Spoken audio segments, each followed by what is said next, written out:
My question to the panel is, what are your legal rights if you refuse to be searched at an airport?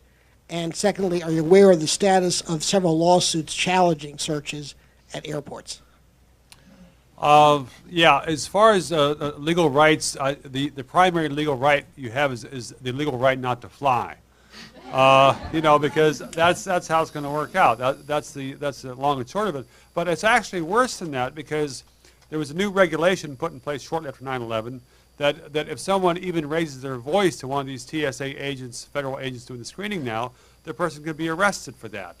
And there have been a number of cases where people would say a single harsh word to the person who had been hassling them in their perspective, and boom, the person is handcuffed and led away.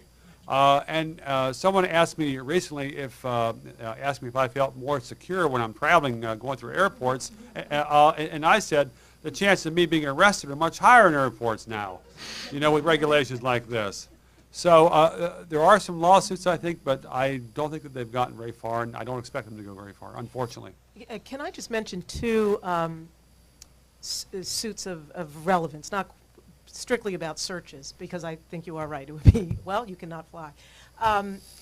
In Northern California, there was filed by the ACLU a suit challenging the no-fly list that had been discovered and was being used against individuals in a very strange manner. I mean, two of the plaintiffs are co-editors of a newspaper called Peace Times, and they got to the airport ready to board their plane, and they find out that they can't fly because they're on this special list. What list, they said? Oh, well, it's sort of a no-fly list. And so the gist of that suit is really to get information under the Freedom of Information Act about what this list is, how people get on it. That's one suit. Actually a second issue, not a lawsuit, which you can find more information about on the ACLU website, aclu.org, with a quiz, has to do with the administration's floating of this idea of ranking people by security color, red, yellow, green, et cetera, so that when you arrive at the airport and get ready to fly, based on certain indicia, not completely revealed, you may be ranked as, you know, stoplight, go, maybe. And this is also a very interesting development, because it means if you go take the quiz on the website, you know, you're asked a series of questions actually, to give you more information about people who have been stopped and what they know about the reasons why they've been stopped. So. Can I just, because I have a very different perspective on this, on the airport situation. I think it's a good thing that many of us get searched when we go through the airports. I do feel safer because the government is subjecting us to much more careful screening than they were before. I think that's a good thing. And I think that actually putting aside the ethnic profiling, which is targeted, the kind of general approach to airport security has been one in which we've struck the balance in a fairly reasonable way. We have tried to increase security, but we've done it in ways that try to minimize the burdens on travelers. Why? Because this affects all of us. We all want to be safe on planes, but we all also want to maintain our dignity and not have to show up at the airport 3 hours in advance.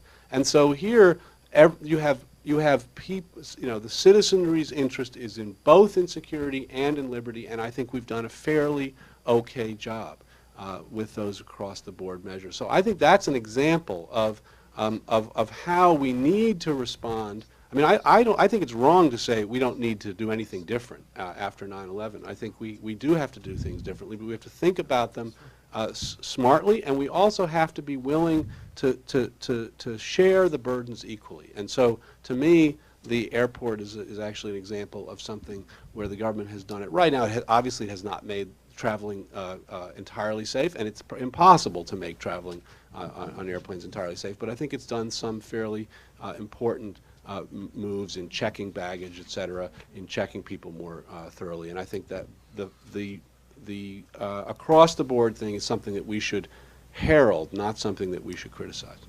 Anybody else want to comment on that? I'd have a lot of comments on that. You know, as far as sharing the burdens equally, you know, it's not really progress to make a large number of people miss their flights. There were back shortly after 9/11, the Transportation Secretary said he would set a goal of 5 minutes for waiting.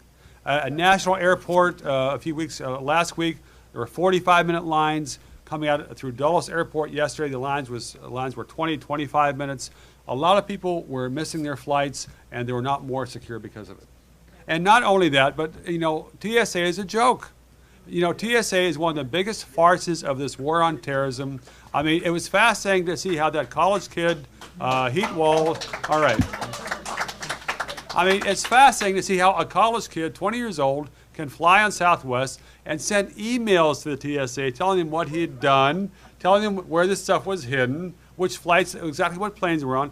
It takes the TSA 5 weeks to respond. 5 weeks. I mean, and they were saying, well, you know, we have a lot of email coming in, you know. Maybe they should hire people who read English. I don't know. Well, I'd like to make a little comment on that too. I think we have to look at some of these provisions